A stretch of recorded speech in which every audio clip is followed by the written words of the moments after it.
നമ്മൾ ടെക്നോളജി ഇനബിൾഡ് ആയിട്ടുള്ള കുറെ കാര്യങ്ങൾ ലേണിംഗിലേക്ക് കൊണ്ടുവരുന്നുണ്ട്, പ്ലാറ്റ്ഫോംസ് ബിൽഡ് ചെയ്യുന്നുണ്ട്. ഞാൻ എന്റെ ജോബ് റിസൈൻ ചെയ്യാം, ഞാൻ ഒരു പ്രോപ്പർ ഒരു സ്ട്രക്ചർ ബിൽഡ് ചെയ്ത് തരാം. ഞാൻ 200 പേജിന്റെ ബുക്കിലാണ് ഞാൻ ഈ കുട്ടികൾക്കൊക്കെ ഓരോരോ പേജ് ഓരോ കുട്ടികൾക്ക് വെക്കും.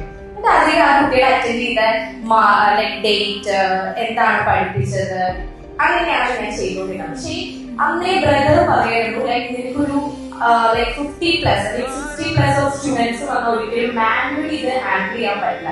ബ്രദർ കാണുന്നുണ്ട് ഞാൻ ഇങ്ങനെ ക്ലാസ്സസ് എടുക്കുന്നതും സ്ട്രഗിൾ ചെയ്യുന്നതും ഈ 200 പേജിന്റെ ബുക്കിൽ ഇങ്ങനെ എഴുതി വെക്കുന്നതും ഒക്കെ.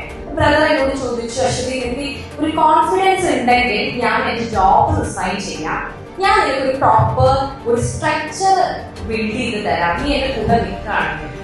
ആർട്ട് സ്കൂൾ കൺസെപ്റ്റിലോട്ട് വേണം നമുക്ക് കൊണ്ടുവരാൻ. ഇതൊരു ഡാൻസ് സ്കൂൾ അല്ല, ഒരു റൂഫിന്റെ അണ്ടറിൽ ഇത്രയും കാര്യങ്ങൾ സർവീസസ് പ്രൊവൈഡ് ചെയ്യുന്ന ഒരു പ്രീമിയം ആർട്ട് സ്കൂൾ നമുക്ക് എന്തുകൊണ്ട് കാലിക്കറ്റ് തുടങ്ങിക്കൂടാണ്. ഒരു സീരിയസ് ഏജിലാണ് ഞാൻ, എൻ്റെ 29ലാണ് ഞാൻ എൻ്റെ ജോബ് റിസൈൻ ചെയ്ത് ഇത് സ്റ്റാർട്ട് ചെയ്യുന്നത്. അപ്പോൾ എനിക്ക് ഇപ്പൊ നമുക്ക് കറന്റ് 35+ ഉള്ള ഒരു ടീം മെമ്പേഴ്സ് ഉണ്ട്, 400+ സ്റ്റുഡൻസ് ഉണ്ട്.